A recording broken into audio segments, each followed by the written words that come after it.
Hello, എല്ലാവർക്കും നമസ്കാരം. നമുക്കിന്ന് നല്ല ഒരു മീൻ കറി മുളകൊക്കെ ഇട്ട് കുടംപുളിയൊക്കെ ഇട്ട് വെച്ചാലോ.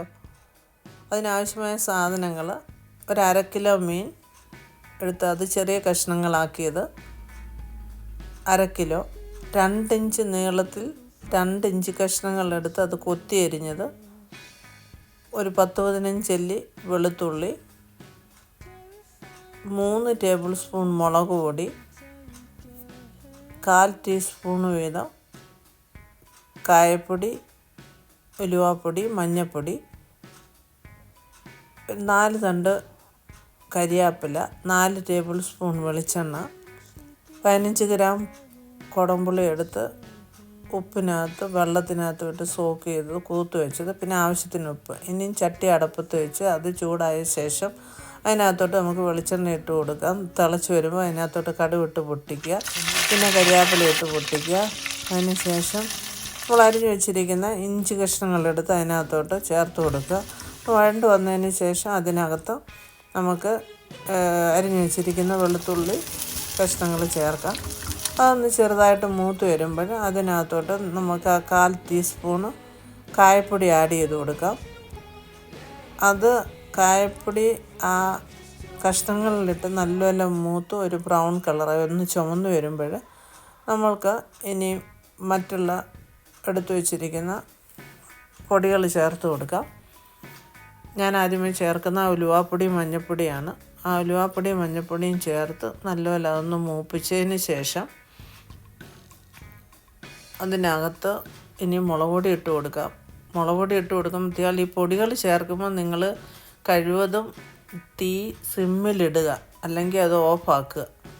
അത് നല്ലപോലെ ഒന്ന് മൂത്ത് വന്നതിന് ശേഷം അതിനകത്തോട്ട് നമ്മൾ തിളച്ച വെള്ളം ചേർത്ത് കഴിഞ്ഞാൽ അരപ്പിന് നല്ല കൊഴുപ്പായിരിക്കും. അത് നല്ല പേസ്റ്റ് രൂപത്തിൽ നമുക്ക് കിട്ടുകയും ചെയ്യും. അത് നല്ലപോലെ കുറേശ്ശെ വെള്ളം അഴിച്ചു കൊടുത്ത് അത് നല്ലപോലെ പേസ്റ്റ് രൂപത്തിലായി അതിനകത്ത് ചെറുതായിട്ട് എണ്ണ ഇറങ്ങി തുടങ്ങും. നമ്മൾ തീ കുറച്ചാണല്ലോ ഇട്ടേക്കുന്നത്. അഥവാ തീ ഓഫാക്കിയെന്നുള്ളവർ അത് ഓണാക്കാൻ മറക്കരുത്. ഇനിയിപ്പം നമുക്കത് ഓണാക്കാം. അതിനകത്തോട്ട് ഇനിയും ചട്ടിയിലേക്ക് നമുക്ക് കുറേശ്ശെ വെള്ളം ആഡ് ചെയ്ത് കൊടുക്കാം. അത് നമ്മൾ ആഡ് ചെയ്ത് കൊടുത്ത് നല്ലൊരു കുഴമ്പ് രൂപത്തിലായി വരുമ്പോൾ അതിനകത്ത് പതുക്കെ എണ്ണയൊക്കെ തെളിയുന്നുണ്ടായിരിക്കും. അതിനകത്തോട്ട് നമ്മൾ എടുത്ത് വെച്ചിരിക്കുന്ന കുടംപുളി വെള്ളം സഹിതം അതിനകത്ത് ഒഴിച്ചു കൊടുക്കുക. ഇനി നിങ്ങൾക്ക് അതിനകത്തോട്ട് ആവശ്യത്തിന് ഉപ്പ് ചേർക്കാം, കരിയാപ്പില ചേർക്കാം. നിങ്ങൾക്ക് ഇനി ആവശ്യമുണ്ടെങ്കിൽ വെള്ളം കുറച്ചും കൂടെ അതിനകത്ത് ചേർക്കാവുന്നതാണ്. ഞാൻ തിളച്ച വെള്ളമാണ് ചേർക്കുന്നത് കേട്ടോ, ഞാൻ പച്ചവെള്ളം ചേർക്കത്തില്ല.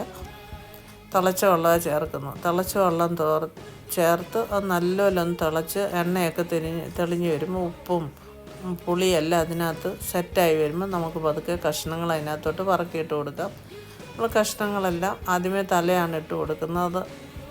കഷ്ണങ്ങൾ ഇടുമ്പോൾ അത് ഓരോന്നോരോന്നായിട്ടാണ് ഇടാൻ, അല്ലെങ്കിൽ ആ കഷ്ണങ്ങൾ ഒരുമിച്ചിട്ട് കഴിഞ്ഞാൽ അത് ഒട്ടിപ്പോകാൻ സാധ്യതയുണ്ട്. അതിന് ശേഷം ഞാൻ തവിയിട്ട് ചെറുതായിട്ട് ചെയ്യുന്നുണ്ട്. ആരും തവിയിട്ട് ഇളക്കരുത്, മീൻ പെട്ടെന്ന് പൊടിഞ്ഞു പോകും. എന്നിട്ട് അതിലേക്ക് കരിയാപ്പില ഇട്ട് കൊടുക്കുക. കരിയാപ്പില ഇട്ടിട്ട് നമ്മളിനി അടുത്ത സ്റ്റെപ്പ് ചെയ്യേണ്ടതെന്ന് വെച്ച് കഴിഞ്ഞാൽ ആ ചട്ടി എടുത്ത് കറക്കി വയ്ക്കണം. അങ്ങനെ ആ മീനിന് ചെയ്യേണ്ടത് നമ്മൾ തവിയിട്ട് ഇളക്കി കൊടുക്കത്തില്ല. തവിയിട്ട് ഇളക്കി ആ മീൻ പെട്ടെന്ന് പൊടിഞ്ഞു പോകാൻ സാധ്യതയുണ്ട്. അത് നല്ലപോലെ കറക്കി വെച്ചതിന് ശേഷം നമ്മളത് കവർ ചെയ്ത് തിളപ്പിച്ചെടുത്ത് അപ്പോഴത്തേന് തീ നമുക്കൊരു ഹാഫ് ഫ്ലെയിമിലാക്കി അത് പിന്നെ അടച്ച് വയ്ക്കുക. അടച്ചതിന് ശേഷം പിന്നെ അത് എണ്ണയൊക്കെ തെളിഞ്ഞ് വന്നിട്ടുണ്ട്. പിന്നെ അത് ഒരു 5 മിനിറ്റ് കുക്ക് ചെയ്തതിന് ശേഷം അത് ഓപ്പണാക്കിയതിന് ശേഷം വെളിച്ചെണ്ണ നമുക്ക് ഇട്ട് കൊടുക്കാം. വെളിച്ചെണ്ണ ഇട്ട് കൊടുത്തതിന് ശേഷം കുറച്ച് കരിയാപ്പിലയും കൂടെ ആഡ് ചെയ്യാം. തീ ഓഫാക്കാം. ഇനിയും നല്ല ചോറിൻ്റെ കൂടെ അപ്പത്തിൻ്റെ കൂടെയൊക്കെ നമുക്കിത് കഴിക്കാവുന്നതാണ്. നിങ്ങൾക്ക് ഈ കറി ഇഷ്ടപ്പെട്ടെങ്കിൽ ഉണ്ടാക്കി നോക്കുക. നിങ്ങളുടെ കമൻറ്റുകൾ അറിയിക്കുക. Thank you for watching.